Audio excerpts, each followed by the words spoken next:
در شروع هفته استودیوی مرکزی رادیو آزادی در پراگ شما با اخبار تازه شناس میکنیم. شعله گلخوجه هستم و 15 دقیقه همراهتان. نخست میبینیم که در برنامه 9 ایول چه موضوعها را داریم. مقامات انتظامی میگویند 10 سوزن را در بدن طفل 9 ماه مادرش جای کرده است. در دوره تفتیش زن را از نزد کودکش دور نکردند. نرخ دولتی خوب است اما نه بر ضرر تاجران. صاحبکاران میگویند تنظیم نرخ باید از 3 سال کننده شروع شود. آیا رقصیدن جنایت است؟ در ایران به دختر 17 ساله برای رقصیدن در اینستاگرام 4 سال زندان و 80 شلاق تهدید میکنند. بعضیا این رو ماهیت جمهوری اسلامی میدونن که اساساً با شادی مخالفه، اینطور که میگن. و ما آغاز میکنیم از آن که در نیروگاه عظیم برق آبی راغون 4 روز پیش نخستین چرخش را نصب کردند. دفتر مطبوعات دنیپرسپیتس گیدرومونتاژ میگوید وزن چرخش 150 تن است و نصب آن در شرایط بسیار سخت صورت گرفته است. طبق نقشه چرخه باید روز 16 نوامبر امسال به کار درآورده شود. نیروگاه راغون نهمین نیروگاه در سلسله نیروگاه‌ها در دریای وخش است که در 110 کیلومتری شهر دوشنبه قرار دارد. در صورت به کار انداختن آن تاجیکستان میتواند احتیاجات خود به نیروی برق را کاملا برآورده سازد. مقامات انتظامی نسبت یک مادر 26 ساله پرونده جنایتی باز کردند. مهیا کریمова ساکن نویه رودکی برای برقصدانه جا کردن 10 سوزن در بدن پسر 9 ماهش مدثر کریمov متهم می شود. این زن به خاطر از روسیه به تاجیکستان برگرداندن همسر مهاجرش به چنین کار دست زده است. هفته گذشته پزشکان قره بالا در نخستین جراحی 6 سوزن را از جسم کودک بیرون آوردند. حجم جراحی یک بار در حجم کلان گذراندن غیر امکان بود. برای در عین حال سوزن هایی که در داخل کاسه‌خانه سر و در داخل شکم بود اونها را نرسیدیم. من چنین خلاصه آمدیم که همین بعداً آینده میبینیم اگر احوال کودک بهتر شود ممکن در مرحله دوم جراحی گذرانده شود. حالا مهیا کریمова در نزد کودکش در بیمارستان است ولی زیر نظارت شبانه روزی کارمندان حفظی حقوق قرار دارد. در این زمان پزشکان و جراحی نوبتی مدثر آمادگی میگیرند. وزیر تندرستی کشور بعد رسانه‌ای شدن این خبر بعد دوربینی کودک رفته برای ادامه طبابت او مشورت ها داده است. مغفرت حسن و بیبی کودک در صحبت با رادیو آزادی گفته بود این سوزن ها را یک ماه پیش زمان مشاهده کردند که مادر طفل هنگام خوراک دادن به او یکی از سوزن ها را در ملک دندانش پیدا کرده است. بعدا رنتگن سوزن ها را در کاسه‌خانه سر، پایان ناف، پایها، گردن و قفس سینه و جایهای دیگر جسم کودک آشکار نمودند. رو می‌آوریم به موضوعهای دیگر. بعضی از صاحبکاران بازارهای دوشنبه اقدام تنظیم نرخ 16 نامگوی مواد اساسی خوراکواری از طرف دولت را استقبال می‌کنند. اما آنها میگویند نرخ باید طوری تنظیم شود که نه به جیب مردم آسیب برسد و نه به کیسه تاجران. تا کجا تصمیم حکومت تاجیکستان میتواند جلوی بالاروی نرخ‌های عضوخواری در بازارها را بگیرد؟ شادمانیتی تحقیق کرد. تاجران تنظیم نرخ محصولات اصلی سبد استعمالی مردم را از طرف حکومت امکان پذیر می‌دانند. از شیوه نادرست به کار انداختن این امر تشویش دارند چون که ضرر می‌بینند. صاحبکاران میگویند تنظیم نرخ محصولات نه در بازار بلکه از استحصال کننده شروع شود.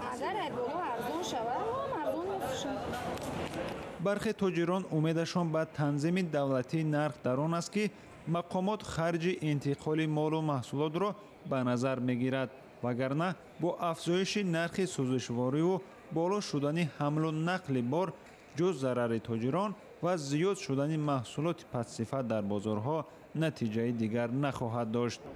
اگر بلند بار میکنه یا خطور اول 3 میوردن روزی 8 7 میوردن خریداران ظاهراً از تنظیم دولتی نرخ محصولات آذوقه خوشحالند ولی تجربه چند سال اخیر نشان داده است که به طور اجباری نگاه داشتن نرخ‌ها باعث به میان آمدن محصولات پس‌صفت می شود. اکثر فروشنده و خریداران تجربه زمان شوروی را مثال می‌آورند که به نفع مردم بوده است.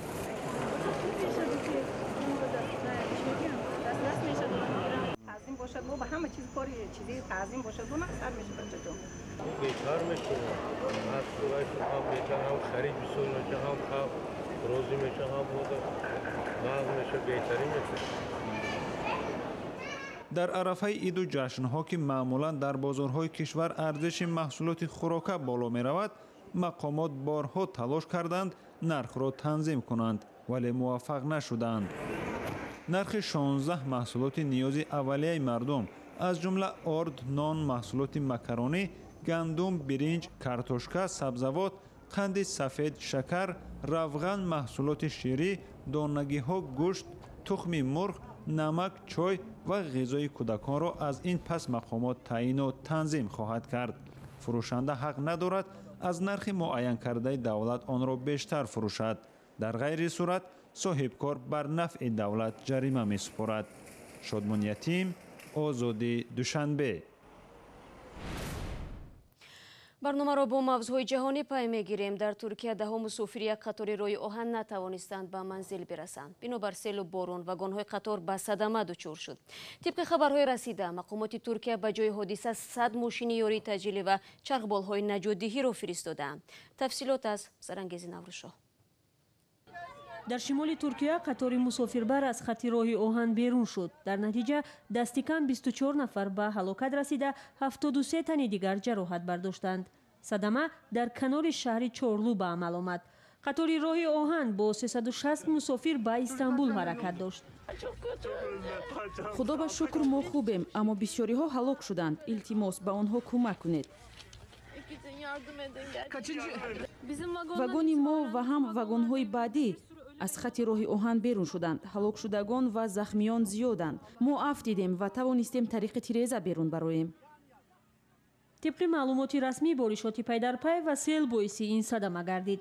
раиси ҷумҳури кишвар Раҷаб Таyyib Ердуғон ба хонаводаи қурбониён арзи таsalliят намуд. дар шабакаҳои иҷтимоӣ корбарони эронӣ ба духтари боздоштшудаи ҳамраҳӣ нишон дода наворҳои рақсиданашонро ҷой медиҳанд. мақомоти Эрон Моида Хуҷабрӣ духтареро дастгир карданд ки видеоҳои рақсидани худро дар Инстаграм мегузорад ва даҳҳо ҳазор мухлис дорад. телевизиони давлатии Эрон чанде пеш видеои Моидаро намоиш дод ки гӯё эътироф мекард кораш мухолифи арзишҳои ахлоқӣ буд, вале ҳадаф надошт дигаронро ба пайравӣ ба худаш ташвиқ кунад. ӯ тахминан 18 ё 19 сола аст. ҳомиёни ҳуқуқ мегӯянд ки эътирофи Моида зери фишор сабт шудааст. дар видеоҳое ки Моида Хуҷабрӣ дар саҳифааш дар Инстаграм гузоштааст, ӯ бидуни ҳиҷоб мерақсад. мақомоти Эрон гуфтанд қасд доранд чунин саҳифаҳоро дар Инстаграм бубанданд. суҳбате доштам бо Ҳумон Аскарӣ, ҳамкорам аз бахши фардои Радиои Озодӣ ки қазияи Моидаро пайгирӣ дорад. нахуст аз ӯ дар бораи сарнавишти Моида пурсидам. بله، بر اساس برخی از گزارش‌هایی که شهروند خبرنگاران در شبکه‌های اجتماعی منتشر کردند و همچنین بر اساس گفته یکی از نزدیکان مائده حجبری در گفتگو با صدای آمریکا، دیروز مائده با قید وثیقه، با پرداخت وثیقه آزاد شده و آخرین خبری که ما داریم این هست که دیگر در بازداشت نیست. боздошти Моида бо вокуниши шадиди корбарон дар шабакаҳои иҷтимоӣ мувоҷеҳ шуд. бисёриҳоро ба хашм овардааст ки ӯро ҳамчун таҳдид ба амният арзёбӣ мекунанд. суоли навбатии ман аз Ҳумон ин буд ки чаро аксуламал чунин сахт аст. خب گمانه‌زنی های زیادی وجود داره در این باره و بعضیا این رو ماهیت جمهوری اسلامی میدونن که اساساً با شادی مخالفه، اینطور که میگن، یا با زن بودن خیلی ها میگن مخالفه، یا اینکه میگن کسی مثل مائده، یه دختر جوانی مثل مائده با اون الگوی زن اسلامی مورد نظر جمهوری اسلامی خیلی تفاوت داره. جوان زیباست، مستقل، درآمد کسب میکنه، جدای از خانواده، شاد، میرقصه، حجاب نداره. اینها تمام اون چیزهایی هست که مخالف گفتمان رسمی جمهوری اسلامی و اون قالب ایدئال جمهوری اسلامی از زن که میدونیم از در 40 سال گذشته چقدر تلاش کردند، میلیون ها دلار، میلیاردها دلار خرج کردند که به قول خانم مهناز افخمی که من چندی پیش با ایشون مصاحبه می‌کردم، وزیر پیشین امور زنان، میلیون ها دلار فقط صرف این شده که یک روسری، یک حجاب بر سر زن ایرانی باقی بمونه. و در نهایت از همون پرسیدم که مویده چی میتواند انتظار باشد؟ 4 سال زندان و 80 چلاق و به هر حال آزادی. در موارد اینچنینی وقتی که چند سال پیش هم یک کلیپ منتشر شده بود از چند جوان ایرانی که با آهنگ هپی که اون موقع خیلی معروف شده بود رقصیده بودن، اون هم یک همچین اتفاقی افتاد، بازداشت شدن، موجی از واکنش ها رو به دنبال داشت و بعد رها شدن. این اتفاق قبلا افتاده و خب بعد هم رها شدن، مگر موارد خیلی خیلی خاص بوده که حالا اگر حدس من رو میخواید بدونید، من فکر میکنم اگر بخوایم نمونه های قبلی رو ببینیم بر اساس اونها نظر بدیم، احتمالاً همین که صفحه مائده پاک شده و تعهد احتمالاً داده در حال حاضر به رهایی او میانجامه. خب هومان عسکری بود که با ما صحبت میکرد و شما نیز بیننده عزیز اگر نسبت تقدیر مائده بی تفاوت نیستید پس میتونید نوارهای رقصیدنتان را به azadi.org بفرستید. و ما رو میاریم به تاجیکستان. شکنجه و بدرفتاری نسبت بازداشت شده ها در تاجیکستان از پدیده‌هایی است که تقریبا هر ماه در سرخط رسانه‌های کشور قرار دارد. حادثه‌های هلاکت بازداشت شده ها بعد یک روزی دستگیر شدن در اداره‌های پلیس مایه جدی نگرانی حامیان حقوق شده است. عمریا لطیپوف از احتمال لطوکوب شدن برادرش فیضعلی لطیپوف در بازداشتگاه نگران است. از این خاطر او به مرکز دفاع از حقوق انسان مراجعت کرد. حامیان حقوق میگویند بعد بازپرسی پزشکان در وضع روحی او تغییرات را مشاهده کردند. دلیل‌های دیگری نیز گویا وجود دارد که شکنجه شدن این نفر را در پشت پنجره ثابت می‌کند. من شخصا خودم چند تا عریضایی که در پروکراتور دادم، چند جای دیگر وای کردم، عریضا را جوابش اومد، تا خانه را اومدن رسیدن. تفتیشات پروکوروری گفتیم تفتیشات پروکوروری حال رفته است.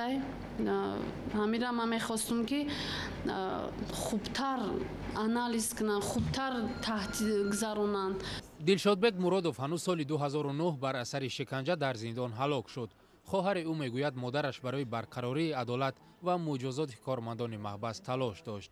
او نتوانست به عدالت دست یابد و سال 2016 از دنیا درگذشت. پاسخ‌های یکسان و منفی بودند و مثل کافی نبودن دلیل و یا اثبات نشدن شکنجه. در سال 2011 با سازمان‌هایی که به قربانیان شکنجه کمک می‌رسانند 18 مراجعت وارد شد، اما نه همه آنها خواستار رسیدن به عدالت بودند. معمولاً اگر آثار شکنجه چندان وزنی نیست، پیوندان قربانی هیچ کجا مراجعت نمی‌کنند، زیرا نمی‌خواهند با مقامات انتظامی سر به سر شوند. بیشتر نمایندگان حکومت برای جنایت‌های صادر کردهشان مسئولیت را احساس نمی‌کنند. علاوه بر این جامعه شهروندی ضعیف است. همه این باعث می شود که هر سال تعداد نفران شکنجه شده در کشور افزون شود.